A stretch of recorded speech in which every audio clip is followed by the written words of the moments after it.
An experienced diver and his less experienced brother went on a dive in Cow Spring to celebrate his 20th year as a diver. It was supposed to be an uneventful dive because they had been to this dive location before, but nature had other plans in store for them. Cow Springs is situated close to Peacock Springs State Park in Luraville. It's renowned for its stunning beauty among all the cave diving spots in north-central Florida. Managed by NSS-CDS, Cow Spring is actually a sinkhole rather than a traditional spring, with both spring and siphon sides. The water flows toward Cow Spring from the northeast, much like it does for nearby systems like Peacock Orange Grove and Telford. Emerging from a depth of 70 feet, the water gushes up through the boulders at the base of the sinkhole's debris cone before entering one of the two siphon tunnels on its western side. The Cow Spring system consists of both an upstream and downstream section. Locating the entrance to the upstream part can be tricky, especially for first-time divers. It's advisable to dive with someone who knows the system well for the initial exploration.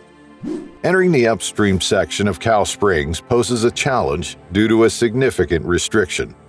Divers need to maneuver their bodies and equipment through a transition zone that shifts from a roughly vertical to horizontal orientation at a depth of around 40 feet.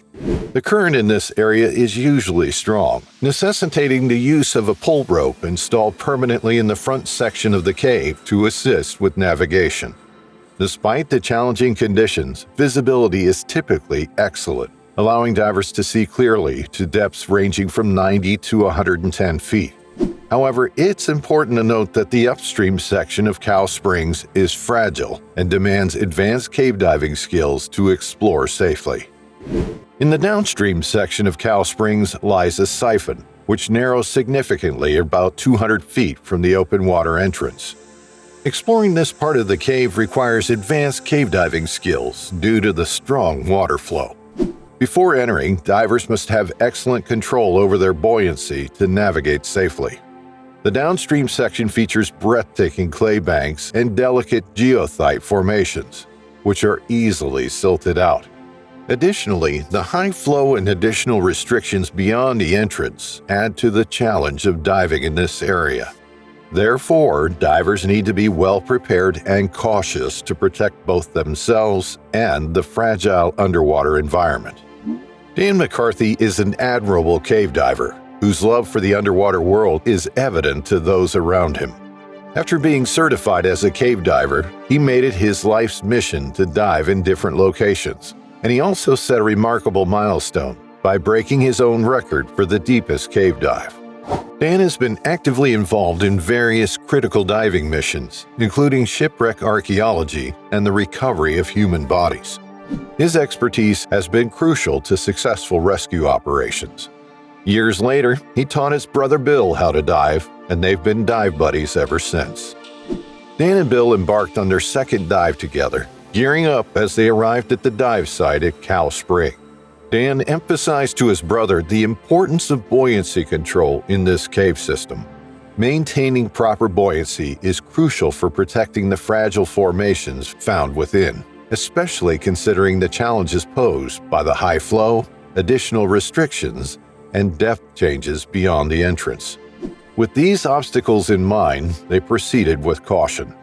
Their dive plan was to reach a depth of 197 feet within the north siphon tunnel. This path was somewhat easier to locate compared to the south siphon tunnel, which lacked the same visibility since it didn't have the main line most divers relied on. The main line, stretching slightly over 300 feet, guided them through a captivating landscape featuring a mix of low and wide bedding planes, along with an inverted T-fracture. The start of the dive was pretty ordinary, with Dan leading the way. They enjoyed the stunning underwater views until they reached their dive spot at 197 feet deep. On the journey back, they had to switch from one guideline to another.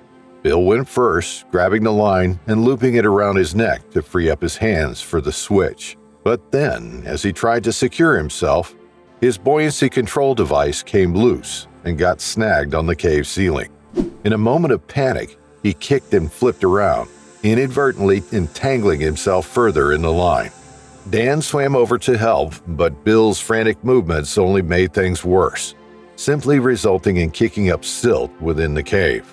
Due to the stirred-up sediment, the inside of the cave became so murky that they couldn't even see their own hands in front of their faces. When Bill realized he was in trouble, fear took hold of him, and in situations like this, fear can be deadly. Even though there's a chance to survive, fear alone can be enough to cause harm. Dan, who was observing from close by, could see his brother thrashing about wildly.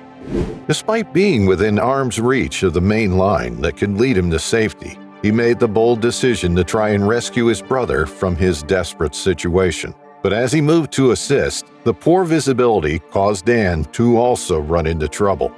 He couldn't even see his own hands in front of him, let alone find a clear path to safety. Despite spotting a clear exit route that could lead him out of danger, Dan couldn't bear to leave his brother behind in the silt-filled water. In a moment of selflessness driven by familial love, Dan chose to abandon his own chance for escape and instead focus on helping his brother. By breaking the rule of self-preservation for the sake of family, Dan knew he was risking his own safety. And indeed, he soon found himself in trouble alongside his brother, facing the consequences of his courageous decision. Dan's attempt to reach his brother proved futile as he ventured into the silted-out area, losing all sense of his surroundings. Uncertain of Bill's condition in the chaos, Dan could only hope that his brother hadn't lost his breathing regulator in the turmoil. In such treacherous conditions, what hope could these two diving brothers cling to? As Dan pressed on, the thick silt engulfed him, isolating him from any sign of his brother. The lack of visibility left him disoriented and stripping away all sense of direction. He found himself adrift in a murky void, unable to discern his current position or which way to turn. Every attempt to move forward or backward seemed futile, plunging him into despair. With each passing moment, fear gripped him tighter, escalating into full-blown panic as he struggled to regulate his breathing amidst the mounting uncertainty. As Dan searched for a way out, he accidentally bumped into a wall in the darkness. This made him realize he needed to stay calm to avoid letting fear take over. After calming down, he had an idea. He noticed that the light reflected off his two watches, but he still wasn't sure exactly where he was. He also didn't have a clear memory of where he had come from or where he was headed. Despite this, he used the faint reflections from his watches to start finding his way through the cave's challenging conditions. Dan continued his journey in the dark, relying solely on his senses to guide him through the water. Whenever he realized he was going the wrong way, he made efforts to correct his path. After some time, he managed to find the main route. Despite his efforts, he was still struggling to catch his breath, and his oxygen supply was running dangerously low. Fearful thoughts crowded his mind as he contemplated the possibility of his impending demise within the cave. Panic set in when he realized he had less than an hour of air left and was deep underwater. But in the face of this dire situation, Dan refused to surrender to despair. He resolved to keep pushing forward until he found a way out, determined to survive against all odds. The first thing Dan thought to do was call for help, but to his surprise, he found his brother Bill waiting for him at the surface. Bill had made it out of the cave too. How did this happen? It turned out that Bill, after getting stuck in a silted-out section, remembered Dan's advice about staying calm underwater. So he focused and grabbed onto the main line, following it back to safety. He was able to do this because he remembered Dan's teaching that panicking while diving often leads to a disastrous end. His brother had taught him that before going cave diving, it's super important to know all the dangers involved. Divers need to watch out for things like not being able to see well, getting tangled up, strong underwater currents, and sudden changes in the water. Knowing about these dangers helps divers get ready and make smart choices while they're diving.